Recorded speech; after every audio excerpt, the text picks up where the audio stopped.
siyakhuma ekujini. Angithi awuzungishaya mangiba personal ngithi nje kuba personal. Akuzoba neki. Yazi ukuthi ngifisa ukwazi mina ukuthi uma unobizo njengokuchaza kwakho aduthi kukhona izinto ezilokhu zenzeka ngaba amaphupho ngayini. Uma njengengane nje yesikole, uyingane yesikole uyithole ukwazi ukubona izinto zabanye o classmates yabo and awazi ukuthi wena leyo nto iyicalling.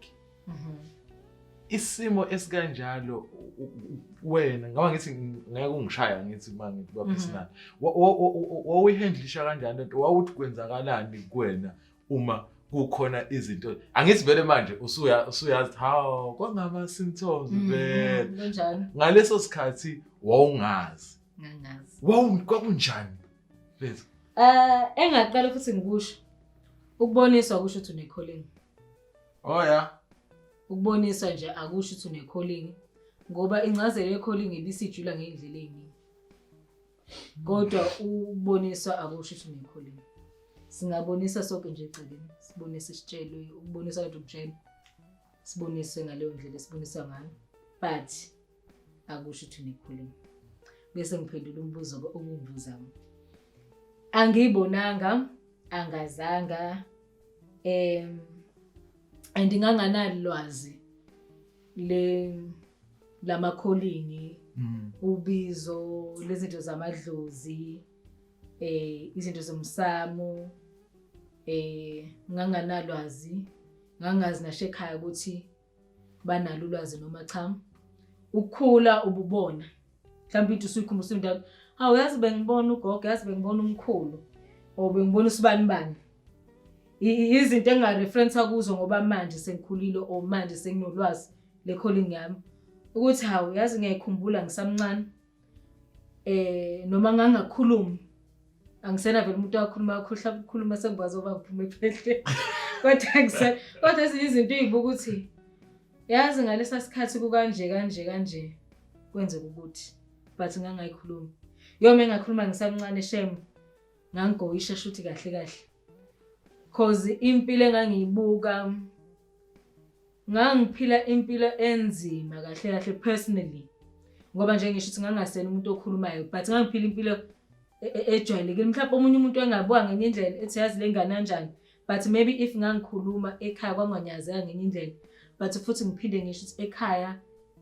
not ukuthi sasingazezi izinto but sasingekho exposed to izinto eziningi zomngoma zemoya zamadlozi zonke lezi zinto until ngize ngiyephehlweni until izinto eziningi zireference sengisephehlweni noma sengiphumile sekwenzeka ngendlela ezenzeka ngathi hawu kwakanje nami sengisephehlweni sengireference ukuthi hawu umkhulu kwakanje awugogo kwakanje hence izinto angithi seyihamba zidlulela kuthini izizukulwana nesizukulwana manje iziphi mhlawumbe izinto ongathi uthola ukuthi kukhona ingane njengamanje mhlawumbe eno 15 or 16 years okwenzeka la same thing le eyayenzeka kuwena uthola ukuthi akazi naye njengamanje mhlawumbe yiziphi izinto ongazisho ukuthi uma kwenzeka ukuthi nokuthi kungenzeka ukuthi leyo nto isuke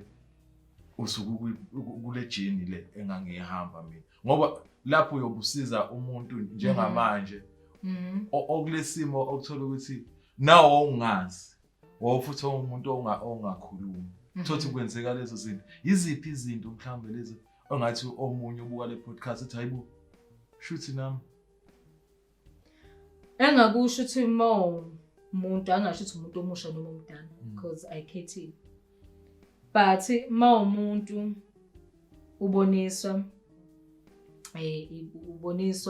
uxwayiswa in forms of amaphupho ake sikuthathe lapho in forms of into ongabe ubhekene nayo ngaleso sikhathi sometimes yebo kuba nzima ukukhuluma but ngithi kukhuluma ukudlulisa kudlula in situations kunzima but mekuyizinto ezibased on ekhaya zikhuluma because I think vele i-calling ubiza uqala ekhaya vele Mekuyizinto zasekhaya zokuthi ekhaya ngiphupha ukuthi nokuthi mhlawumbe ngiphuphe usibanibani efa noma ngiphuphe usibanibani kwenzeka ukuthi kuye ukhulume. Kuba nzima ukuthi ukukhulume because imindeni sikhulela kuyo ayifani. And i-calling ithathwa noma ukuboniswa ibuye ithusa abantu noma bayithathe ngenye indlela noma ukukhuluma. But ukukhuluma kuyakusiza ngoba ngibona ukuthi akugulisi and kuyakukhulula kwezinye izinto. No matter how small noma inkulu kangakanani leyo nto esuke ivela isho. And nesinye isikhathi hambe kube nzima ukuthi utshele noma ubani but uthola umuntu ongakwazi ukukhuluma naye. Yes. Sometimes emndenini kuba nzima if ungakwazi ukuyireference ngokumuntu ongaphandle ukuthi ukhulume naye, uyidlulise nakulo muntu kodwa umuntu ozokwazi ukulalela. Ngoba into mayisikhulumiwe ngithi isuke isidlulile and nawe khona la ikhulula khona.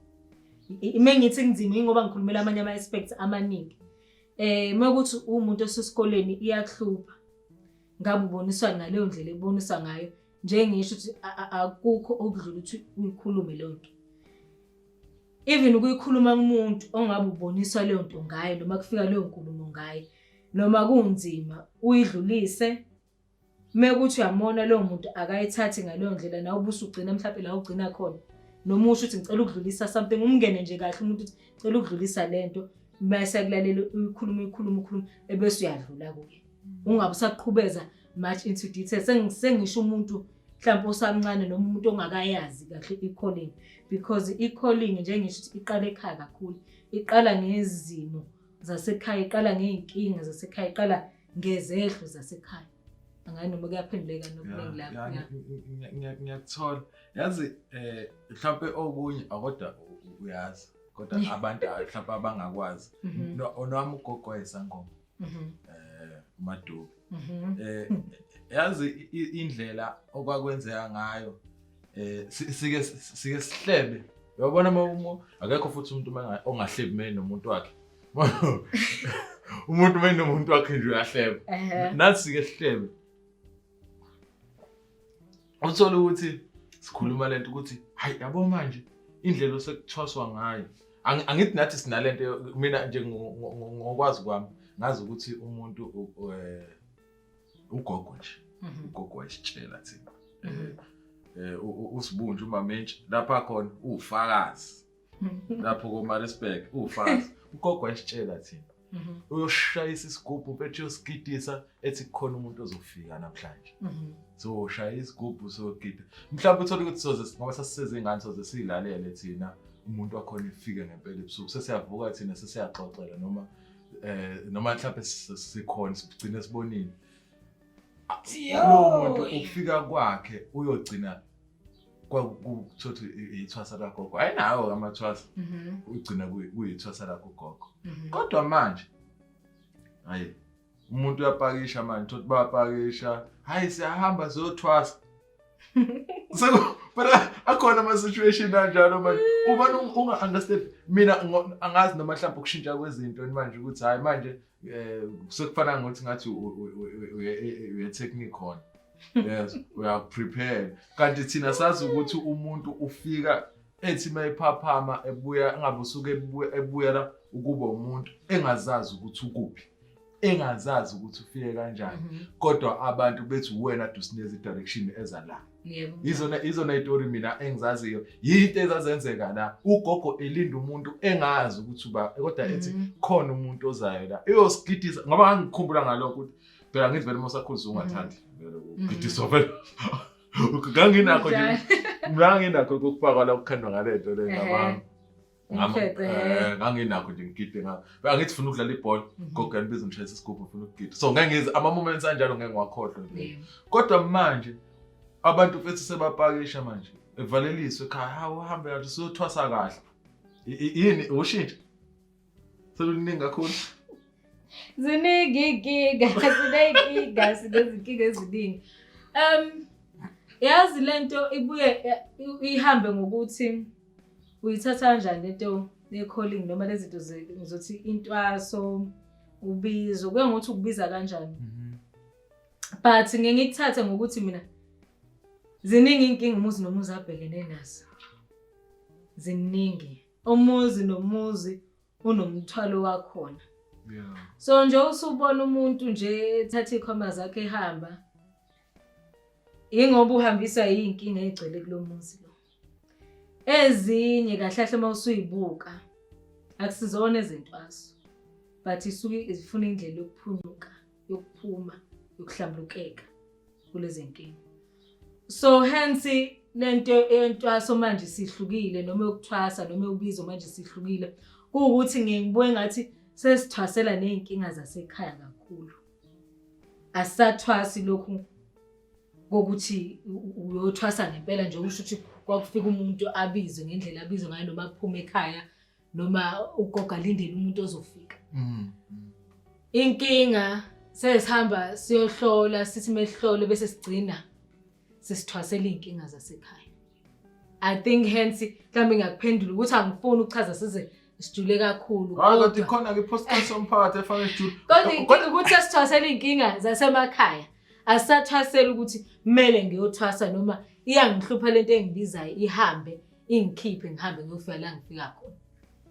Sesithwasela inkinga kakhulu. Yazi lento isinginika ini manje ilento yokuthi aziseningi izangoma ezincane manje la ngaphandle angazi noma mhlambe kuukuthi umngoma besingakunaki sena trenda phela manje bafowethu na trenda manje awusakwazi ukuthi moya edolobheni empangeni ungahlangana nengane encane othola ukuthi uyibona hawo usemplasini mhlawumbe ihamba ngenya uyabona lento eyenza ukuthi ugcobe ibomvu ubona hayibo noma ezinye omunye uyambona nje ngakuthi hayibo uyathwasa nalo ngiyabuza impela ngendlela osho ngayo sebebaningi usho ukuthi yiyo lento yokuthi abantu bathwasele inkinga zasekhaya. Ngizokhulumela in my point of view nezinto esengi encounter kakhulu. Abaningi ubezwa bephume entwaseni, ubezwa bahamba beshiya entwaseni. Uzo into eziningi ehamba nokuthwasa.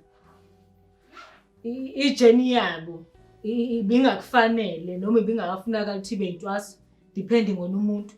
Bekuyinkinga bekwamacala, bekuyinhlambuluko eziningi ehamba zibe isekhaya egcekeni, ehamba iphendula zibe umngoma. Khona omunye umuntu odinga ukusizwa ngokukhulekiswa kodwa into yakhe ibisishintshwa ibe umngoma. Khona umuntu othe inyanga ebesishintshwa ebe umngoma. Yayizwa lento engishoyo. Inkinga nemthwalo sesibhekene nayo sesibona isinxazululo kakhulu ngokuthi umuntu athwase. Mengikhuluma ngokuthi umuntu athase, umuntu asuke ekhaya ngokuthi umama wayengashadanga wahlala kulowo muzi engashadile wazila kulowo muzi. Uthotha umuntu useyagula uguliswa yinkinga. Sekubala into eziningi sekuthwala umuntu uhlushwe emoya ukuthi ahambe uthwasa kanjani. Engahlambulukanga, ingagezwanga lenkinga bebhekene nayo ekhaya. Lo muntu ukhulunywa ngembango yamadlozi ukuthi ubange komalume ubangwa kubo yeve eviningi ukukhuluma sekuthini lo muntu akathwasi. Kodwa mawusuyibuka usuyijulisa lo muntu akahlambulukanga lenkinga ebebebhekene nayo ekhaya. Isiphendulwa isiba umngoma, isiphendulwa isiba intwasi, sijula la engajulanga khona. Hence abanye sebeshiya, hence abanye sekuba nenkinga eziningi ezidlula lokho abekuyele naseqaleni obekumele asizakale mhlawumbe kukho noma bekumele behlambuluke ekhaya. Sithasela inkinga, sithwasela inhlambuluko, sithwasela amacala. Manje uyabona into efika ibe inkinga ke. Umuntu akayidecide yena ukuthi uyothwasa. Usuke ehambile njengoba usho nje, usuke ehambile efike ehlole. Shuthi kwabona laba abantu abaphenduka ogobela. Kukhona amaphutha enzakalayo abawenzayo ngoba manje ugcine manje usuthwasisa umuntu ongafanele ukuthi ethwase efanele ngabe njengoba usho kufanele ngabe kwenziwe inhlambuluko kodwa wena ugcina umthwasisa. Mina ngizofikela ukuthini? Ngizofikela ukuthi mhlawumbe basuka indlela ukuthi abazama ngayo ukwenza imali. Singakhulumela ngendlela eziningi. Angeke noma mhlawumbe uyahluleka vele. Angeke sigxeke inkulumo yomuntu kodwa singakhulumela ngendlela eziningi. Because isikhulumela esizathini esithini. Ufika lapho umuntu enenkinga. Ake sikhulume nje leya general yamanje emhlabeni uphupha amanzi. Amanzi nje emaningi kangaka emhlabeni ngabe umfula, idamu, igagasi noma yini uphupha amanzi. Does that mean ukuthi uma uphupha amanzi uyathwasa? Yazi mina angazi ngiphendula. Yazi mina nalezi zinto ehlala ngiyibuka ku TV, umuntu fanele nokubuka TV. Kufanele bethwasiswe bonke labo bantu. Uyathwasisa umuntu. Yeah. Kodwa iphenduka kule nto ade ngikubuza neqaleni ukuthi uma calling akushongo ukuthi sekumele mhlawumbe uyothwasa. Calling yawo ake sikubike ngokuthi calling angithi ukubonisa. Uma uboniswa akusho ukuthi hamba uyothwasa. Yazi ngiboniswe ugogo egqizile egqoke izinto zomngoma. Thothi nalapha kulowo muzi azange saba khona isayo, azange nje saba khona ke nasho bakho. Does that mean lo muntu nesikhuluma ngesimo sempilo manje, does that mean lo muntu sekumele ayothwasa? Usuyafika ke la sesilandisisa khona ukuthi kahle lo muntu ugogo njani wahamba kanjani sekushaya imhlahlo ke lapho sekubukwa deep kakhulu. Hayi ngoba uphupha ibhayi sekuthiwa hamba uthwasa njalo ungibuza nencazelo eziningi. What if leli ibhayi lithi nje uzovukelele izinteni ezithize noma leli jazz noma lobuhlalo uzophela unkenketha kwalengalo ekuphethe? It doesn't imply ukuthi thwasa. Does that mean uma kunomkhulu noma ugogo enesikhwama esithize sokunyanga ake ngikalekise? Does that mean hamba uthwasa? Uthwasa kanjani? Kungabukelwanga ekhaya kungahlambulukanga into eziningi. Vele khona nje sekuthiwa thwasa. Mina I can testify njalo lokho okukhulumayo lokho ugcina ngakho njengamanje. Ngoba abantu kufanele belazi iqiniso. Ngoba ngithi mina ugogo ulento lena wayesango. Gogo kade wedlulela emhlabeni. Kodwa indumbe nisho emakhosini ngazi ukuthi emakhosini amakhosi akasekhona ngale. Into eyenzakalayo ngithi nami nginondodakazi. Manginondodakazi naye ubone ukuthi lento yokuthi nje ubone ukuthi uyaboniswa. Only to found out ukuthi lento mawusuyenza ulandela kahle nogogo naye ezikhulumela. Into efuna ukwenziwa kufanele ufuna ukugezela isikhwama sakhe ingabe nayo eshaya amaflop akhe kanjani. Hayi ukuthi ingane yami fanele uyothwasa. Yabo ngizama ukufakazela lokho kushoyo ukuthi ngesinye isikhathi ukube mhlawumbe umuntu wahamba wahlangana nabanye abantu wathola usizo kwabanye abantu wayogcina ithola ukuthi ingane ayikho nje ngoba ingekho isesikoleni ithola ukuthi ayikho isekuthwaseni kumanje. Ngizama ukufakazela lapho. Asingakuphikisi indaba entwaso.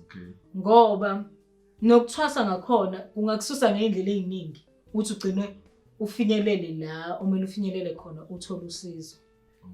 Ngoba nakhona ekuhambeni kwakho ufinyelela la omele uthole khona usizo ebese kwenziwa lelo sizo ngesinye isikhathi ebese sithanda ukuqhantela as if isolution yakhona ukuthwasa ngesinye isikhathi. Ingane yakho nje ingane izizukulwane esiningi. Umzukulu, uma umzukulu uyabonisa umzukulu. Mebonisa umzukulu, bonisa inkinga, amacala nezinto eziningi nje kushuthi izono zabazali bethu zehlelwa kwizizukulwane nezizukulwane into enjalo. Useyabonisa ukuthi hawu kanje mhlawumbe useyagula use-encounter into eziningi sebhana nezinto eziningi. Sesiyabuka hayibo kanje. Nakho ke sesikubuka ngempela. Lo mntwana okay. Ake senze ukuthi asesenze ukuthi. Futhi ebese ubuka ukuthi hawu kulezi zinto ebezimhlupha nje ezenziwa. Sekuba ngcono khona la kululameka khona ekhaya. Nawe usuyavela nawe usuthi hayibo yazi njalo mina ngibonisa ukuthi hayibo ebese kuhlambulukeka. Leso sikhwama ngokuhlambulukeka kwaso ebese sifika ngelinye ilanga mhla sesithandile. Sesihlala kumnikazi waso sesenza intando ile ekufanele iyenzeke. Kodwa uthi nonke egcekeni niyaboniswa kodwa kushongo ukuthi nonke nini calling ukuhamba uhlala emzini womuntu uthwasa. Nidlamagobongo sesifiya nakulezo zinto but akushongo ukuthi menwadla nonke kumele nwadle emzini yabantu. Ungakuthatha nje igobongo uzodlela ekhaya udle futhi izinto zakho zibe right ingabi nenkinga. Futhi akukho macala akukho kufa okovela. As long as uhlambulukeka lamacala, as long as gezeke, as long as kuhlambulukeka nje lezi inkinga ezivelayo ezimele ihlambulukeke. Ungathini umuntu imbuzi yaqhamuka iyavuka yazi. Hey ungathini umuntu mayifika kuwe ebona ukuthi ingane yakhe ikulolu hambo le ikule journey le kodwa bangamakholwa usecela kuwe iadvice ukuthi angazi ukuthi fanele ngenze njani. Hey ubaba lapha ekhaya phela usindisiwe and ukusindiswa kwakhe futhi kukulelizwe kodwa ingane yami ngiyibona ukuthi hayibo lo ungenwa ilento yobungomo kodwa manje ubaba angiboni ukuthi uzenza isimo esinjengaleso ngoba ngiyasazi leso simo sinzima selishaya kanjani lona ngoba ngesinye isikhathi uthola ukuthi noma ngaseyona inkinga yasekhaya unenkinga yasenkonzweni ukuthi bazothini inkonzweni ingane senginengane esizoba isangoma noma mina sekumele ngibe isangoma udlula kanjani kulezo zinto lezi enjalo. Kunzima kulendlela yomoya ngeindlela zayo ngokuhluka kwayo because awuyithathi ngomoya omgoma kuphela uyithatha ngomoya ngabe ubunyanga ngabe usebenza kakhulu mhlawumbe ngeyithunywa usebenza amanzi usebenza imithi washo kuningi but kuba nogcotshwa kahle entweni ethize. I think ukuhambela nomsindo vele sidala whether ukholwa ukholwanga okanjani ukuhambela nomsindo. Ayikho into yenzayo enobugcotshwa. Mengithi kunobugcotshwa ngisho ukuthi enesikhundla esithize. Sesize ubungomeni ngendlela obuhluke ngayo. At least uma une support ngiyazama ukugwemeka. Angisho ukuthi mengithi yabo mengithi yazama. Ngisho ukuthi izinto eziningi uyakwazi ukuthi ungayinaki. Uma une support yomzali noma isupport yomuntu ozokusiza ngokukulalela ngesupport spiritually, emotionally, physically ozokwazi ukukusiza kulekelela. I think uzokwazi uku-encounter lonke ngosubhekene nayo. Engabe ubhekene nomgomo uzokwazi ukuncenga. Ugcina udlulile kubo, ugcina ukwenzile okufanele ukwenze ngoba ngabe ngiqamba amanga ngithi kulona. Especially mekukhulunywa ukuthi lento yokukholwa, lento ayisukeli, ngoma ayisukeli umuntu okholayo noma ongakholwa. Ayisukeli umuntu ophila msulwa noma ongaphila msulwa. Isukela umnikazi wayo. Ikuthola impela ekukholweni kokujula yabo umfundisi ube nabo ubunyanga ngabe umngoma abe yini. Mawugcotshiwe nje kulento yakho ugcotshiwe kodwa engikwazi ukuthi ayikho into yokugcotshwa oyisukela ingabi nomsindo.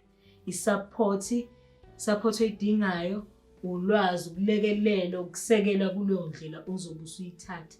Angifuni ukuyikhulumela ngathi ilula. But usukunenhlanhla mawuthola isupport usukunenhlanhla mawuzothola abomndeni abazokusiza usukunenhlanhla mawuzothola ama reference azokwazi ukukusiza ngoba ikona usuke ukudinga kakhulu. Okunye nokunye ngabe ngiqamba amanga ngabe amakholwa ayakhomba asho kuningi ngabe abomndeni bayakhomba basho kuningi ngabe abantu bomphakathi bayakhomba basho kuningi ngabe uyihambela endleleni uyakhonda uhlezi eTaxini ebhasini umuntu nomuntu uneview yakhe. On this journey yemoya kumele uzazi wena njengoba usukuthatha itask ethize lo usugcotshelwa yona kumele uzazi wena ngoba angeke ngabe ngiqamba amanga kuhlaza mawuthi awubhekani namachashaza. Indlela nje le inzima futhi ngicabanga ukuthi uzofika egodini lakho lokushubile nje. But ukum-advise umuntu ngiyamluleka because egcineni akusimini ngizokuforce. Egcineni mina ukuthi mawufike kimi ngikusingathe in any possible way but angisho ukuthi sengiyakuncenga ngakho but ngikunikeza indlela ukuthi mengikusingatha wena enhlizweni yakho kuhlambuluke ukuthi uyithathe indlela. Wena ungena kwakho vele uze kumina. I think vele usuthatha isinqumo esithize uku-accept usuthathe indlela isinqumo esithize but okwami ukukusingatha because nami ngifikela abantu abakhulu bezosizakala ukuthi ubungoma but uthatha isinqumo ukuza kumina whether isemini kabani noma isebusuku but uthatha isinqumo ukuthi angelapha ngiyenza into ethize okwami ukukusingatha angizokujudge angizokcriticize whether ukholiwe noma cha. Okwami ukuthi ngikusize into enemile ngikusize kuyo. Ayikho iindustry engenayo ipolitiki. Ngiyomkhakha wenu ikhona ipolitiki. And izinto zenu manje sezi expose kakhulu kunaqala.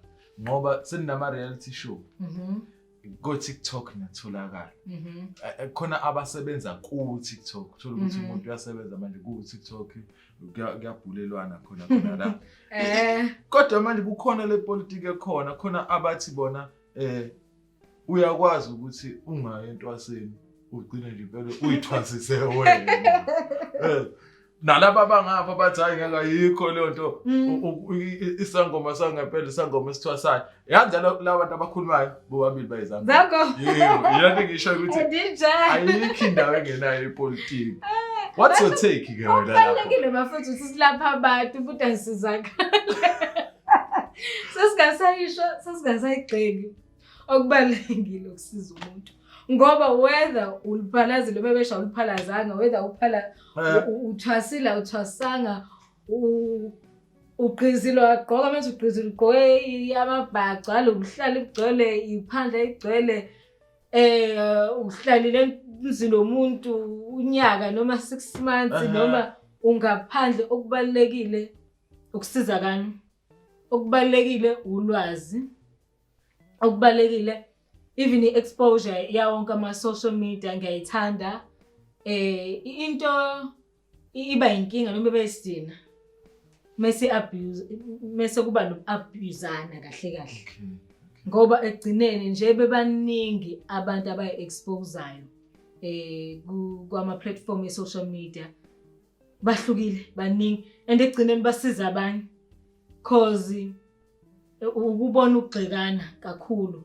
but ngangithi egcineni khona omunye umuntu obhekene nenkinga obhekene nayo so usizakele lo muntu ngokuthola wena ongahlalanga 6 months emzini womuntu oliphalazile noma uliphalazanga noma uthwasile noma unuthwasele ekhaya yabo usikhona umuntu osizakalayo in every individual ayibonayo kwama social media inkinga into mase isi-abuse omunye umuntu because mina ngingakabi exposed ku social media ayisithi yezangoma but ngithe sengibona sengiba exposed ngabona ukuthi hayibo khona izangoma enje khona izangoma enje khona abantu abaphila nje kanje nje abukiyona i-platform yethu so ngibona ukuthi hawu nami ngithola ulwazi nami ngithola ukusizakala nami mhlawumbe ngithola ukuthemba ezintweni ezithize so ngisho ukuthi umuntu ongakabi ku-spiritual journey uyasizakala ebese sifika kulama debate labantu ukuthi le umsindo kakhulu unalo iside anginalo iside okay ngoba yazi ngithatha ukuthi uyibekile egcineni uthi egcineni la bantu yahlahle bayizangoma kahlahle lo osuke sathi uthwasele ekhaya ngizothi usuke sakulevel 1 ngisho ngani uthi kulevel 1 lo kulevel 5 6 7 naye wayebonisa indlela abonisa ngayo ukuthi akenzele enze njengoba unusasekhaya mhlawumbe ubonisa ukuthi kumele wenze ukuthi ebese kuthiwa ukuthwasa kasekhaya but they will argue with you ukuthi ubabeka ku level 1 but no benza izinto zenzeke nabo but angikubabeka ku level ingakho ngithi egcineni abantu abahlukile kodwa bazenza ngathi abahlukile ngokuthini isho le ndaba yazi yangihlekisa abahlukile ngani ubani ongaboniswa kubona ubani ongamsiza umuntu ukubona ubani ongamsiza umuntu ngaleyo ndlela lento ibisihluka ngelevel lokuthi kukhona ubugebengu ngesinye isikhathi engikubuka kumuntu obese ethi ngithwasele ekhaya ukuthi mhlawumbe sizoe singazi uthini ukuthwasa but yini ngikuhlonisa ngama level khona umuntu osedinga ukuthi aye kumuntu ayothwasa khona because of isizathu esithize sibe sesihlukanisa ukuthi yini ukuthwasa khona umuntu sengisho khona umuntu ongeza angishayele umhlahlo engathwasanga ingakho ngithi sebe sesihlukanisa ukuthi ukuthwasa yini khona umuntu futhi othwasile ngiyazi angishayele umhlahlo but either way labantu bayasizana wona ufuna ngithengiside uncontext yazi ngifikele lento ukuthi uthi wena umuntu yazi kushayela umhlahlo ngempela usibhulela kanjani esinye isangoma bese hayibo ukuthi yazi lento angazi mhlawumbe mina ngazi lento ukuthi ngaze ngiqamba manga angizange ngaba exposed ukufika ngihlale esigodlweni somuntu ngithi mhlawumbe ngizohlola angakabi exposed ehloleni angikwazanga before even sengithwasile angikwazanga ngeke ngikhulumele kakhulu ngokubantu ngoba angizange aba exposed kakhulu imvamisa ngiye ngithanda ukuthi nginakho ukulekelelwa umuntu okay nginakho ukuthi if into noma ngibonisiwe noma ngitshelwe ngendlela engitshele ngayo ebese mhlambe ngiyakumuntu engimazi noma umuntu osizanayo kuya ngomuntu nje akhethile noma bengimboniswe ngitsheliwe akusakhethile but ozokwazi ukungisiza lento iyona engeke ngiyithathe mina ngokuthi intwaso kahle kahle bese sihlukanisa kulomuntu ongathwasile because yazi kuye kube khona umuntu ethakathwasanga babonise bethi abathwasanga but ngiyazi ukuthi uyaya la kuthengwa khona imithi la kuthengwa khona iwasho abusa ukuthi umuthi ukuthi noma mhlawumbe uphuphile lo muthi kodwa ngiyazi ufika kwena kubuza ukuthi lo muthi wani yena ntwaso alright okay liyawandla lento vele sekuyintwaso ukuthi wena kuhlonga ukuthi awukakahlali emzini womuntu awungiphe umuthi obomvu ogeza awungiphe iswasho kanjani nasho yena ukuphuma yofuna ulwazi kulo muntu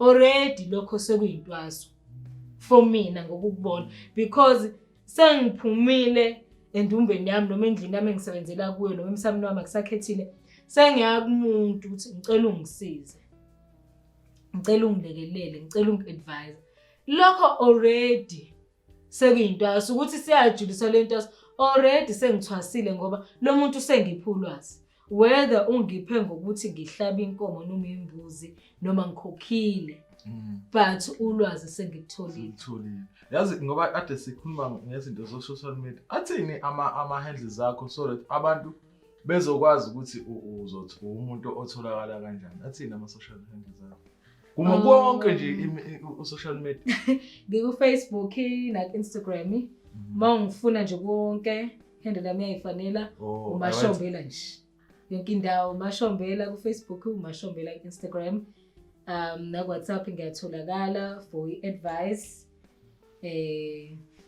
ngayisho le number ya ungayisho le number vele sokwenza sure ukuthi fana ibhale kodwa ungayisho 071 831 1513 nokunye abalandeli benu abamele bekwazi nabanye abazosizakala ngokubuka i-podcast yenu ukuthi angihloli but on ama social media but I do advise and ngisize ngecounseling nani okuningi because abantu kuthola ukuthi bayakubuza uyahlolani over the phone nani angihloli over the phone uza kumina straight la ngitholakala khona empangeni engwelezana emhlanga man aziphela ke la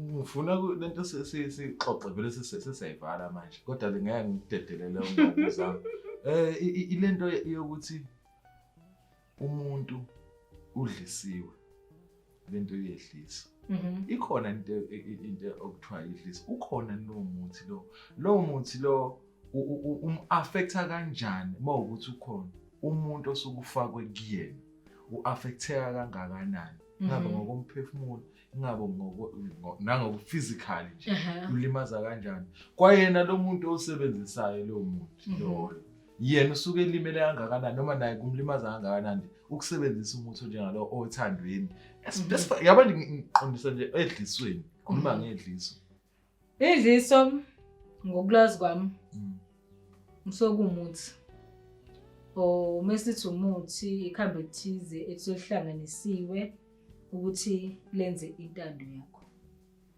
mengithi lenze intando yakho wena uthengile noma ihlanganisele wena noma uhamba uthola la uthola khona but isuke isihlanganisiwe lento njengokuthi ikhambe noma umuthi othize usihlanganisiwe whether twan kekuthela ukuthi stop nap noma umuthi othi uzovuthuzela noma uyawugcoba noma uyawucaba noma yini but idliso so kuyinto umuthi osebenzisayo ukuthi uwenze lento wena oyifunayo kulowo muntu. Idliso khona nasho nangewashi uyakwazi ukuyenza nangewashi. Umuntu osuke ulisebenzisa kuyena kumlimaza kangakanani? Khona ukulimala okukhona kuba khona. Idliso liyalimazana. Idliso futhi liyayenza intando yakho. Ngikushiso yini angithi ngikunikeza lento, ngenza lento ngolomuthi yokuthi ngisebenzise kuwe, ukuthi wenze lento mina engiyifisayo. Ngesikhathi ngisebenzisa iyakwazi ukuresponda to me ngalendlela engifuna ngayo yenze intando yami ngithi. Ngesinye isikhathi ibisiphazamisa mhlawumbe umuntu. Ngengithini amadlozi ethi nengiliso ethi ayifani. Ngesinye isikhathi ngizothi ngisebenzisa leli dliso kuwe. Sikhuluma ngithi ngedliso kuphela. Yes. Ngisebenzisa kuwe ebese lingarespondi. Lingenze lento engiyifunayo bese liyakulimaza. Asikuye ukuthi lenza li responda kahle kumina. Ake sithi kumanje akusa respond. Yes. Seliyakulimaza. Selikulimaza indlela eziningi. Selikulimaza physically nje, mhlawumbe ushayeke. Mentally uyashayeka. Ngani ngokomoya sengena into engarespondi kahle kuwe njengokuthi ngikujove ngento mhlawumbe uzoba neallergy kuyo. Sekwenzalani sekwenzeka inkinga, sekuresponda indlela enkinga, sekubangela ke into eziningi spiritually. Mhlawumbe wena ngokomoya usuyatshengisa ukuthi usuthi chifi mangibuka. Noma usuyatshela ukuthi yazi nanku usaba ukudlisile usaba usenze ukuthi kuwe. Usuyatshela so ama response akhona maningi but engikwazi ukuthi azobe sekuphazamisa ngokomoya. And yebo kuyakwazi ukuthi lilapheke, yebo liyakwazi ukuthi likhishwe nalo luya ngokujula kwalo nangesikhathi. But engikwazi ukuthi liyamphazamisa umuntu nakhona eventually gcina liyavuselela, ligcine lingahambi ngendlela. Ligcine yazi nesikhathi abantu bekhohlwa uthi nje ngisebenzisa idliso kuwe mina ngisebenzisa kuwe nami ligcine selling affecta ngendlela eziningi. Lokho engifuna yes siyakubanga ukucaca okuningi iyakwazi ukuphendula into eziningi ngokomoya mesikhuluma iyakwazi ukuthi affecta nje emzimbeni. Ngoba nawe umuntu ngesikhohlwa ukuthi ngesinye isikhathi sike sithatha izinto sifuna ngokwenhliziyo nangemcabango yethu kodwa silibala ukuthi kwayimina le nto iyahambisana nami. Ngiyayenza yebo but egcineni kwayimina nami iyahambisana nami. Naye isikhathi responde kahle but into ihambe igcine ngentando yakho ngoba inhloso yayo kwangasiyona ukuthi yenzeke ngentando yakho. Siyayiforce njengamanje.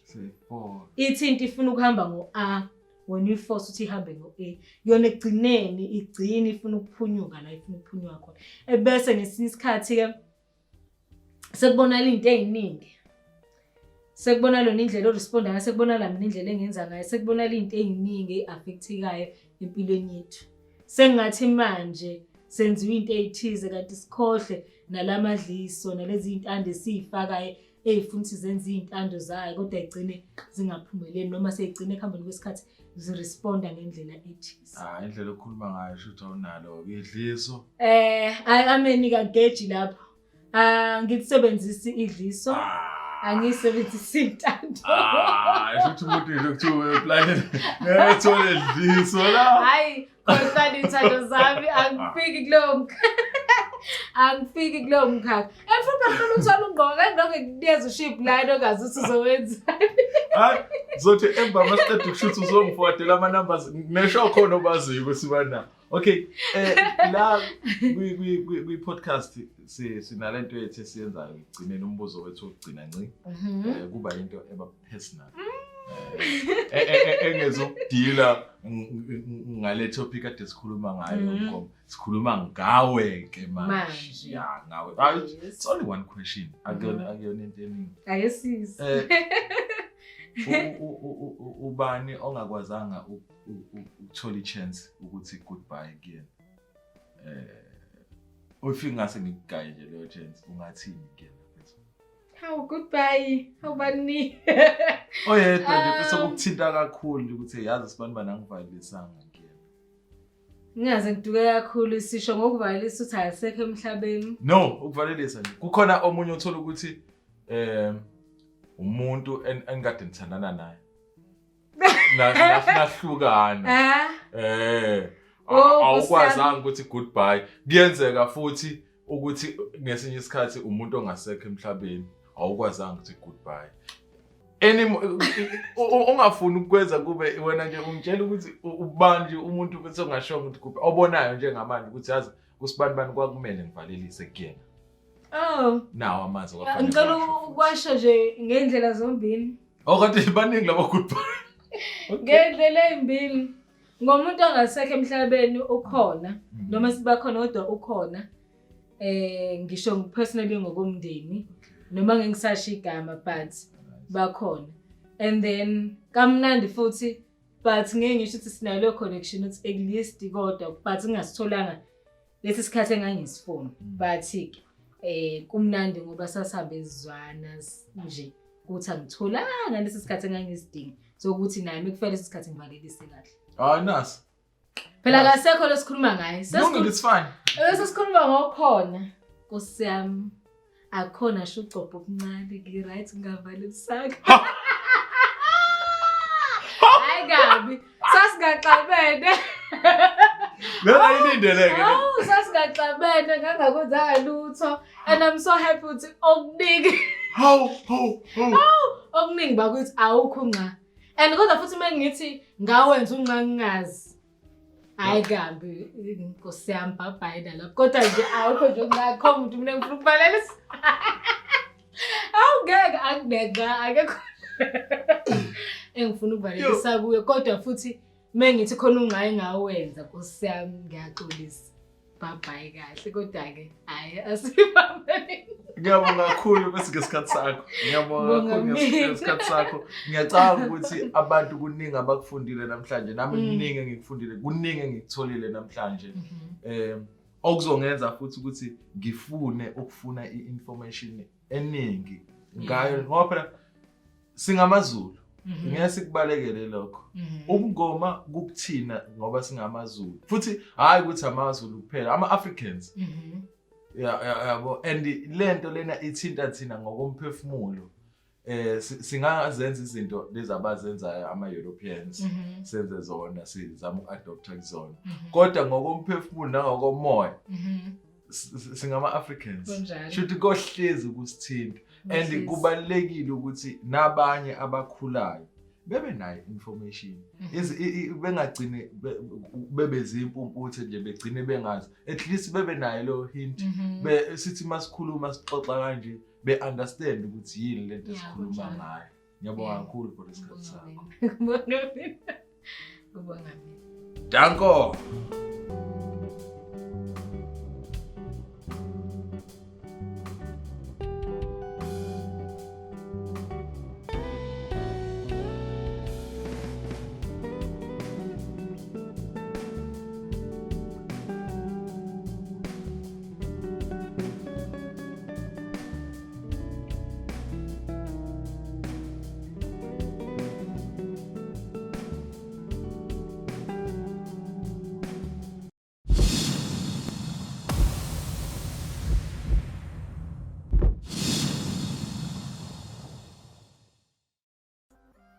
Ngabe isephehleni lasemakhaya laselokishini noma ilama suburbs la uthwasa khona but spiritually kunzima. Kunzima futhi ngokuthi ungena emzini engasonwa kini. Kunzima ngokuthi ufica lapha asifani sabantu sesingakusho ngokomoya ufika emzini onabantu abahlukile ufika impilo yakho ihlukile ufika izimo zakhona ezihlukile. Siphanje usuke usifakela izizathu esithiza uvela usuke nje usifake. Kusuke kufike lento efikile yenzelwa lento eyenzelwayo wase wafaka isiphandla. Njengoba nesiphandla sihluka ukuthi usifaka left noma ka right nobuhlali bayahluka ufaka left noma right. Intambo kuningi izinto ezifakwayo nashe enyaweni. Manje ukuhluka kobuhlali ukuthi ukufaka left noma ka right kuhluka kanjani? Akunayo incazelo eyodwa kunezincazelo ezahlukene. Kusuke kumele ukuthi ikomalume yikini kababa wakho. Kumalume ufaka ngapha? Umalume kamama. Ngithi isinxele. Kababa right. Okay. Ijeni yabo ibingakufanele noma ibingakafunakala ukuthi ibe intwaso depending on umuntu. Bekuyinkinga bekwamacala bekuyinhlambuluko eziningi hambe zibe isekhaya egcekeni, hamba iphendule zibe umngoma. Khona omunye umuntu odinga ukusizwa ngokukhulekisa kodwa into yakhe ibisishintshwa ibe umngoma. Khona umuntu othe inyanga ebesishintshwa ebe umngoma. Yayizwa lento engishoyo.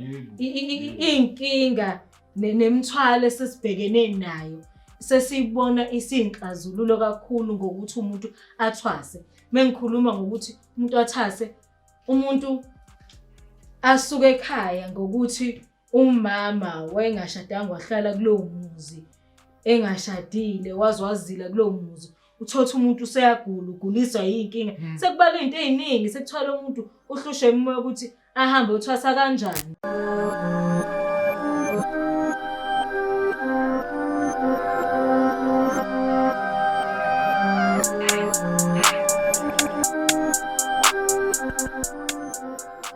Made in Africa, podcast omphakathi. Today is going to be very interesting. Sizozwa ngalezi zinto lezi zama spiritual healing, spiritual issues. Ziningi izinto esezenzeka manje. Baningi abantu esibabonayo hlangana nabo begqoka amabhayi, befaka ukuhlala, thola ukuthi bazi ingane ezincane. Sekwenzakalani vele? Asithathelele ithuba ke. Samukele isihambeli sethu. Nani ningakhohlwa ukusubscribe on YouTube kwi-channel yethi iVertebra Production. The more you subscribe, the more kunika thina lolo gqozi ukuthi sinilethele abantu esokwazi ukuthi sikhulume nabo.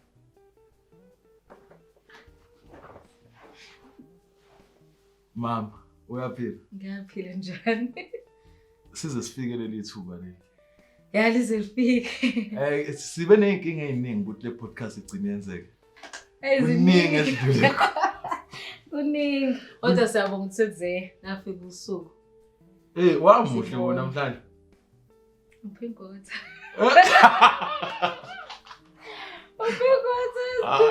Uphingotha uduma. Uphingotha uduma.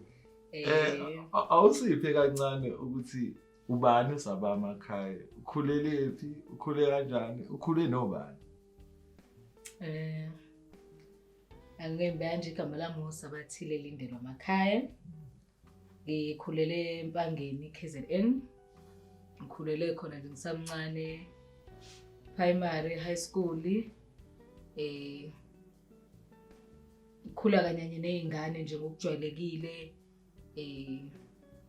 Ngahamba kwaze ufika ikhathi ukuthi umuntu azaye etheshari noma sekuba nenkinga ngilapho. Kodwa nje ngibe ingane nje ifana nazo zonke ingane edlalayo, egangayo, nje ekhuzwayo.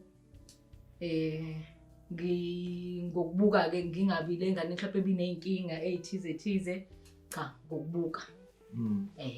Ufuna ukuthi ubuye ingane ephethe kahle, ingane behamba isonto. Ingane behamba isonto. Phela sina sinaleyo nto leyo ukuthi umuntu makuthiwa umuntu oyiphethe kahle, umuntu ohamba isonto. Lutho ngibe ingane nje. Nami ngibe ingane njengisho sehluphayo. Kodwa ngibe ingane ekahle ethumekayo ekhaya ehloniphayo. Ngibe ingane ephila nezinye ingane. Ngibe ingane ehambayo, ephila nje impilo ngile esontweni. Nami kwafika ikhathi ezistage konke lokho. Kwenzeka nje ngibe ingane nje ukuthi nawe mawubuka ingane mayikhula ikanjani.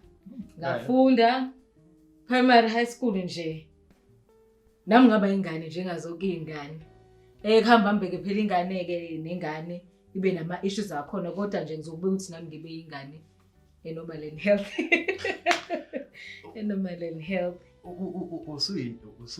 Konje uthe ubani unyanga yezizwe. Usunyanga yezizwe manje. Sifike kanjani lapho? Uthole kanjani ukuthi une calling? Ukuba ne calling, it's not like into ebhaliwe engathi usune calling. But ngokwazi nangokutshelwa njalo ungibuza enthi ubungibuza uthi ngikhule kanjani, ngingane kanjani, ngokwazi nangokukhumbula okunye okwakwenzeka.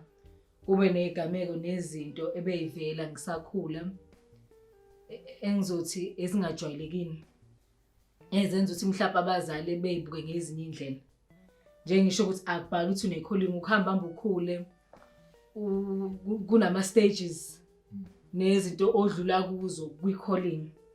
and then kuhamba kukhuleke ngoku i-calling ugcina usufinyelela la ufinyelela khona ekutheni mhlawumbe mesikhuluma kuthiwa hayi unezinto zabantu abadala noma une-calling noma usuhamba uyothwasa zonke lezo zinto.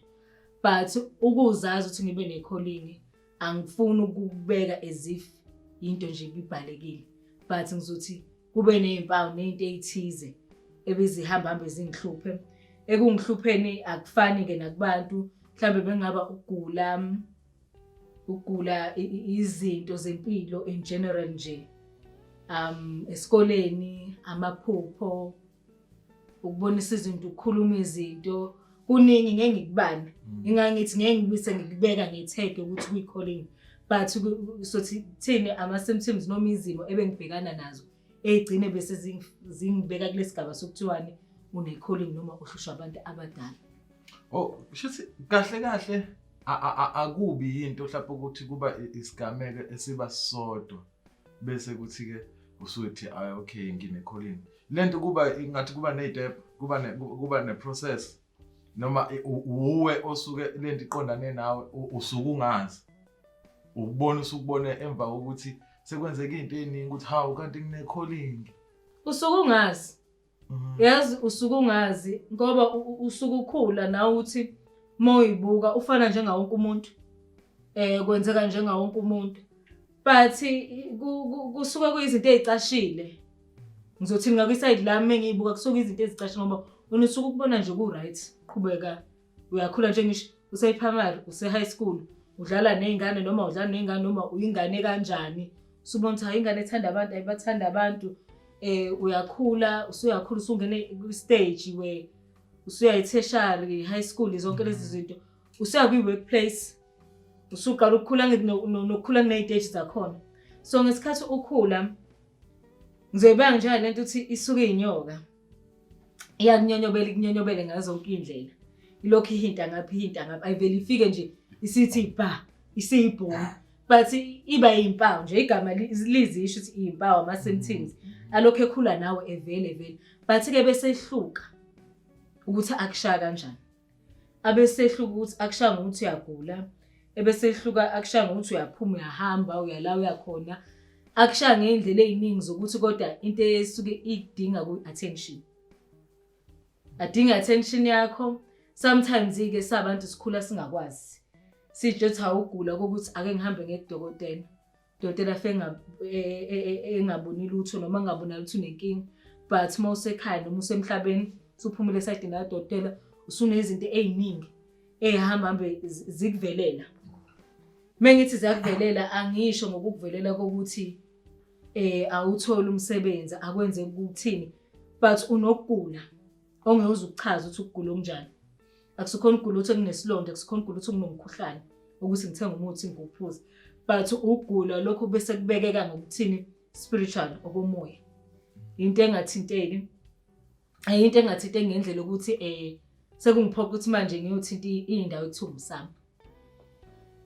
Sekuyindawo ukuthi ngilapheke ngendlela ehlukile then lesazi ukuthi awuyakudokotela kujove u-admit nje etc ngendlela eziningi zesilungu mesibeka. Sekungithintisa manje umsamo. Sekungithintisa manje indlela eziningi uthothi awuzazi. Ngabe zaziwa abantu abadala noma zaziwa abanye abantu but thothona awuzazi. Lapho ke nawe usuyayihlupha ke usufuna ulwazi. Indaba eziningi and futhi I'm so happy ukuthi ukhona and lento yabona ukuthi izinto uzizwa ngabantu lokube ekhuluma awulokhu uxoxelwa abantu awusazi noma bakhuluma kabi noma kukanjani. Lokho engizokubuza mina I'm sure ukuthi wena udlulile kukhona. Udlulile entwaseni. Ngidlulile entwaseni. Abantu abaningi bathi nje kunzima entwaseni lapha uyahlukumezeka. Wena wafika wakuthola unazo izitori lezo ukuthi lesi ngisixoxela amajube eChobani. Awusixoxela kwi-Made in Africa. Le story sakhe sisodwa nje lapho kwakunzima khona. Umzimo wahlangabezana nakhe entwaseni. Nokuthi nakhona entwaseni nje mhlambe ukusibhalela isithombe ukuthi kunzima ngalendlela abantu abathi ngendlela abasho ngayo abantu. Umuntu mayothosa usuke ehlukumezwa yini kanti? Ama-experience afani. Ngeke ngimkhulumele omunye umuntu. And ukuphendula, athi ngiphendulele uthi kumnandi ngithi ngiyamphikisa, othi kube ukuhlungu kanjani ngiyamphikisa. But engakusho ukuthi kunzima ngokomoya, kunzima spiritually. Ngizama ukuba nayo izulu, kodwa mase sikhuluma ngokomoya kunzima. Kuba nzima ngokuthi uphuma endaweni kanjani. Ngikhule elokishini, ngikhule kama-suburbs, ngikhule ngabuka impilo ngalendlela engikhule ngibuka ngayo. Yes. So mase kufika indawo uthi isephehlweni. Ngabe isephehlweni lasemakhaya laselokishini noma elama-suburbs la uthwasa khona, but spiritually kunzima. Kunzima futhi ngokuthi ungena emzini engasonwa kini. Kunzima ngokuthi ufica lapha asifani sabantu, sesingakusho ngokomoya. Ufika emzini onabantu abahlukile, ufika impilo yakho ihlukile, ufika izimo zakhona ihlukile. Kodwa lokho ngesinye isikhathi ngizokuthatha ke ngithi mase sikubeka lapho ngithi ngesinye isikhathi umuntu ke kwenze excuse mawuzokhomba ngokwesimo sempilo sabantu. Lokho kuzoba excuse mina, akukho nzima lapho. But kunzima ngokomoya, angifuni ukuqamba amanga. Ngokomoya kunzima because usukuzama ngazonke indlela ukuconnecta nomuntu ofuna ukuconnecta naye. La ngithwase khona ke sengikhuluma ngeside lami. La ngithwase khona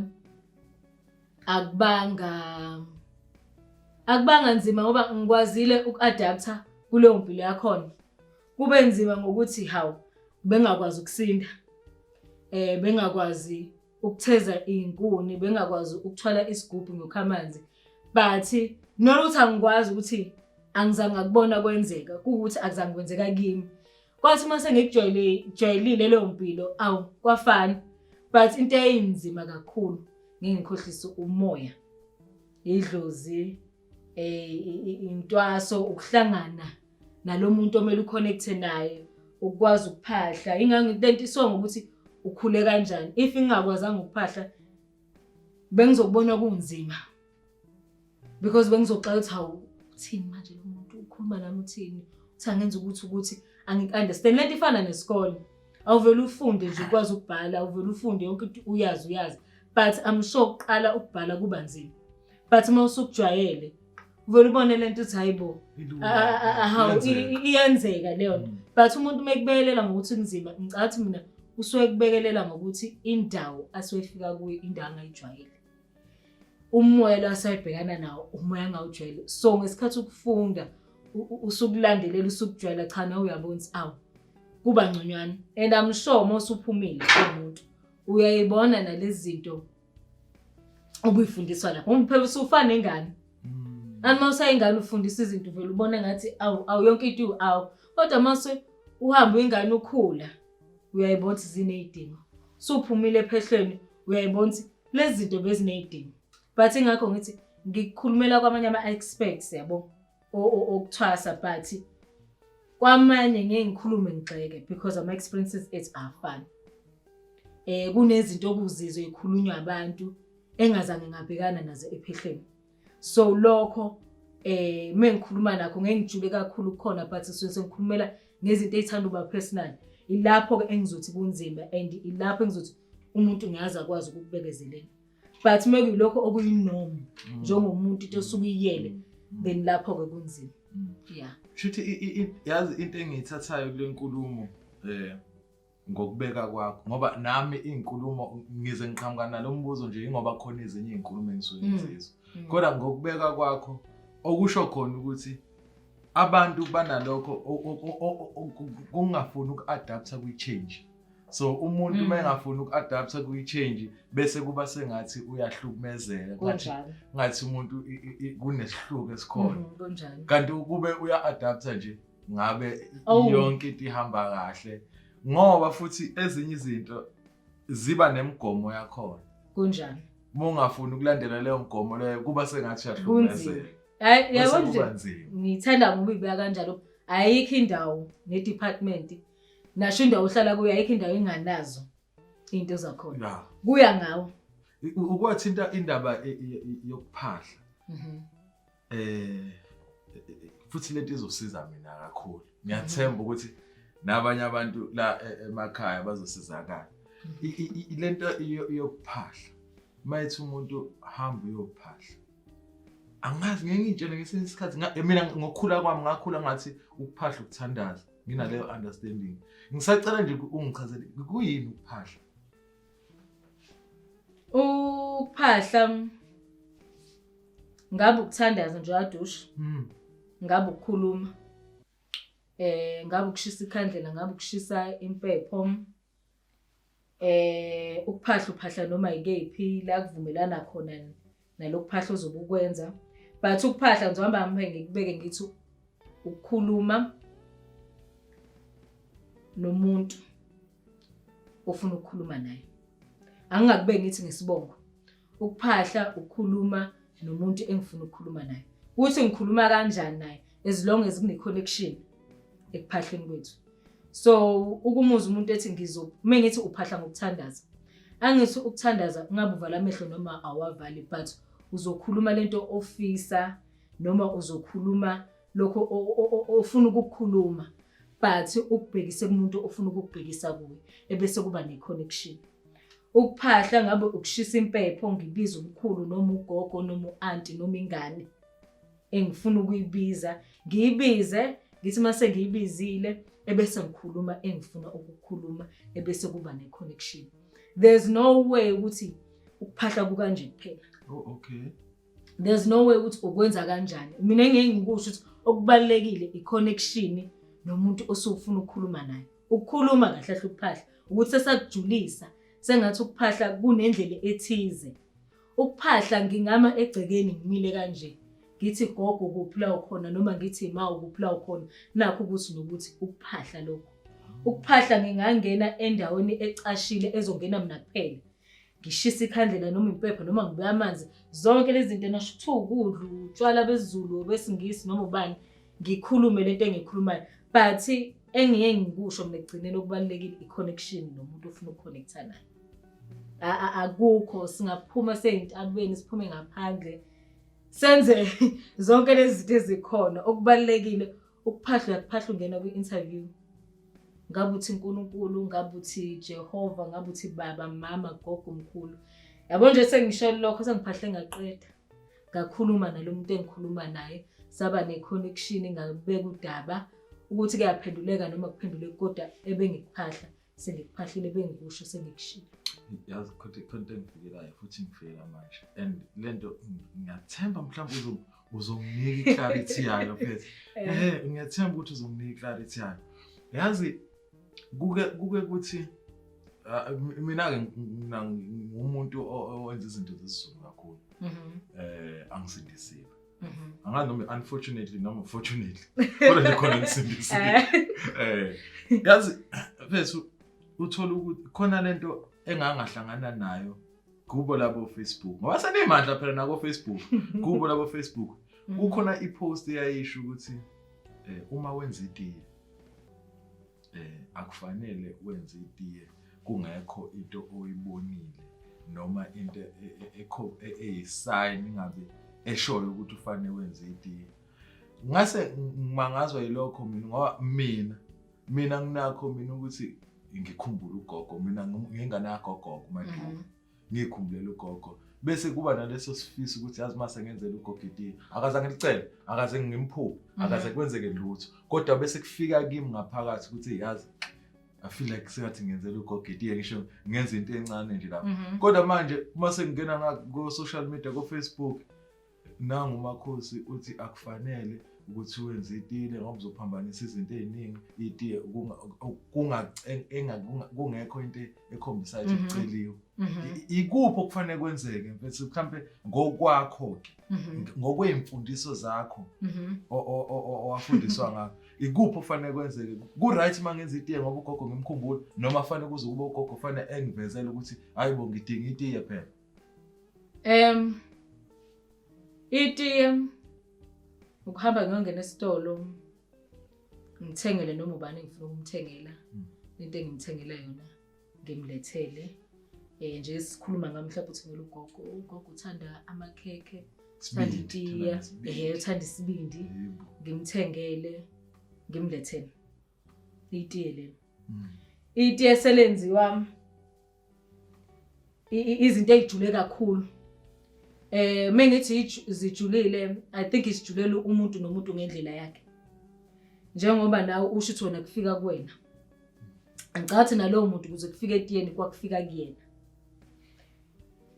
esindweni setiye kuya ngawe esindweni setiye but mekukhulunywa ngetiye kusukhulunywa ngokuthi ngithengela lowo muntu engifuna umthengela leyo nto ayithanda noma ayithandayo itiye uyalenza umuntu esaphila itiye uyalenza umuntu esengasekho itiye akumele uzutshelwe ngoba itiye ubuvela ulenza esaphila lo muntu sengisho ukuthi ungena esitolo uthengela ugogo wakhe isibindi mhlambe ushukela ubisi ngakalisa into ayithanda ama cupcakes la usufika nje senziwe ufika ugogo wakhe esaphila la ufikele nalo plastic agogo ngikuthengela ukuthi ngabe endlini yakhe noma ikamereni lakhe yabo lokho kuyitiya kukodwa okay mase ngasekho ingakho ngingathandi ukugcila kakhulu kwezinye izinto zabantu but mase ngasekho silenze njani na ngithenga the very same thing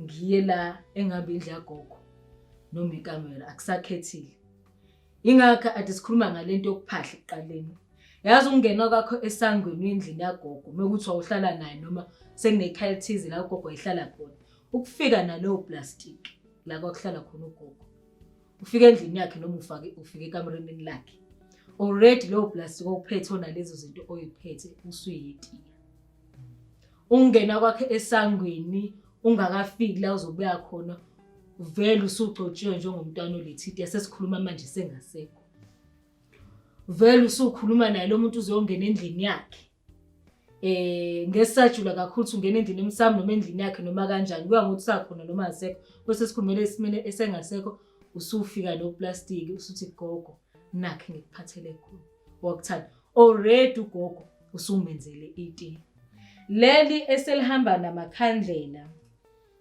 nezinto eziningi ngicabanga ngokuthi usuke usuvezelwe noma usuhambe wayohlola sekukhulunywa ngezinye izinto usethi umuntu akwenzele ugogo wakho noma umkhulu wakho noma ubani lo menzelayo itiye sekufika lapho usiyachazela uthi yenzani but itiye sesiliba ngokusimple ukwenzela ukuthengela umuntu ngabe saphila noma engasekho izinto ayithanda kuphela yazi wayichaza kahle ngiyayizwa mina angazi noma bayizwa kodwa mina ngiyayizwa incazelo yakho na bethi ngiyayithola and futhi ngiyithola kahle and kukhona engikutholayo ebengingakwazi ukuthi ngoba ngisenayo nje ugogo embizana seyigugela umkhokheli usekhona so ushuthi nje mangifika nje ngimiphathele izinto ayithandayo itiye awuqedile hayi cha uzoqedile ngiyabo mana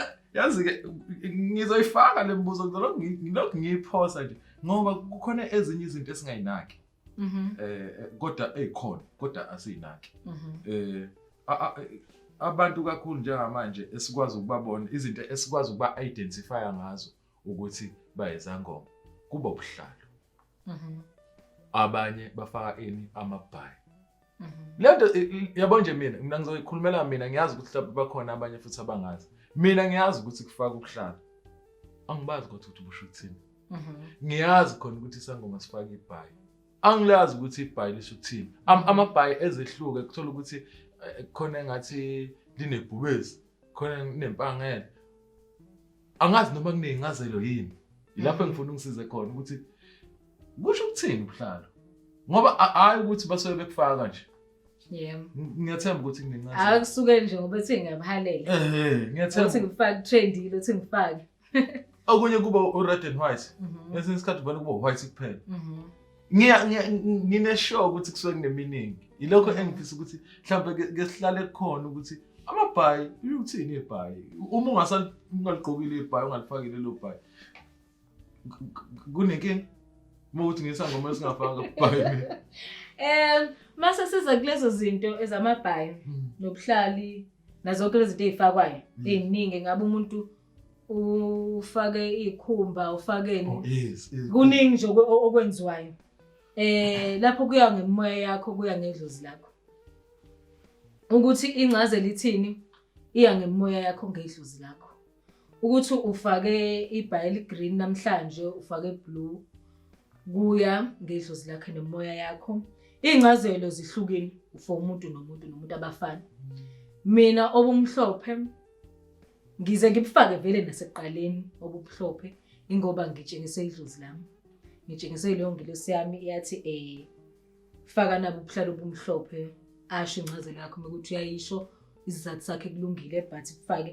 bese ngiyabufaka bekuthiwa ngeke ngisayibala yonke imbala ngabe u-red and white u-blue green iminingi eziqede nasho engikufakayo ngokufaka inqwazi sengithi inqwazi ikhumba lezi ezifakwayo iphandla siphandla usuke usifakela isizathu esithiza uvela usuke nje usifake kusuke kufike lento efikile yenzelwa lento eyenzelwayo wase wafaka isiphandla njengoba nesiphandla sihluka ukuthi usifaka left noma ka right nobuhlali buyahluka ufaka left noma right intambo kuningi izinto ezifakwayo nashe enyaweni manje ukuhluka kobuhlalo ukuthi ukufaka left noma ka right kuhluka kanjani akunayo incazelo eyodwa kunezincazelo ezahlukene kusuke kumele ukuthi ikomalume yikini kababa wakho kumalume ufaka ngapha umalume kamama ngithi isinxele kababa right okay bese kuya ngephandla njengoba usuke wenzela amalume uvela usuke usiphandla usifake ngapha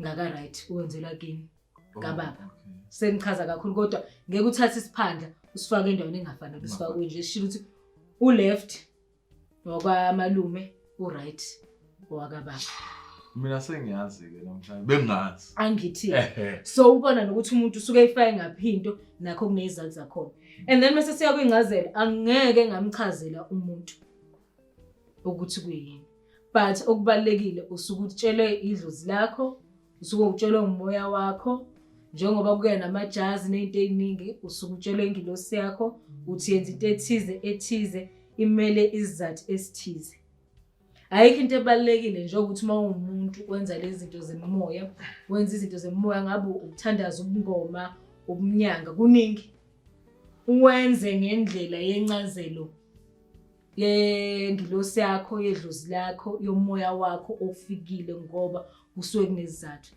akuzofana njengoba mina sengikutshela yebo ngesinye isikhathi ungafika kumina ngithi ngoba kufake uhlali obu red and white kambe lapho sekujule ngenye indlela but ngiyacabanga ukuthi nawe uma umuntu ufaka ufake ngezizathu uthola ukuthi nami bengikutshela ukuthi kufake sekufike leyo moya noma lelo dlozi noma sesithi lo mntwana lo muntu akafaka ukuthi nokuthi mhlambe izophela ingalo uthi ubanje mhlambe kuzophela ukuthi kubanje ngezizathu ezithize but kubalekile ukufaka into oyifakayo ngencazelo yomoya noma idlozi noma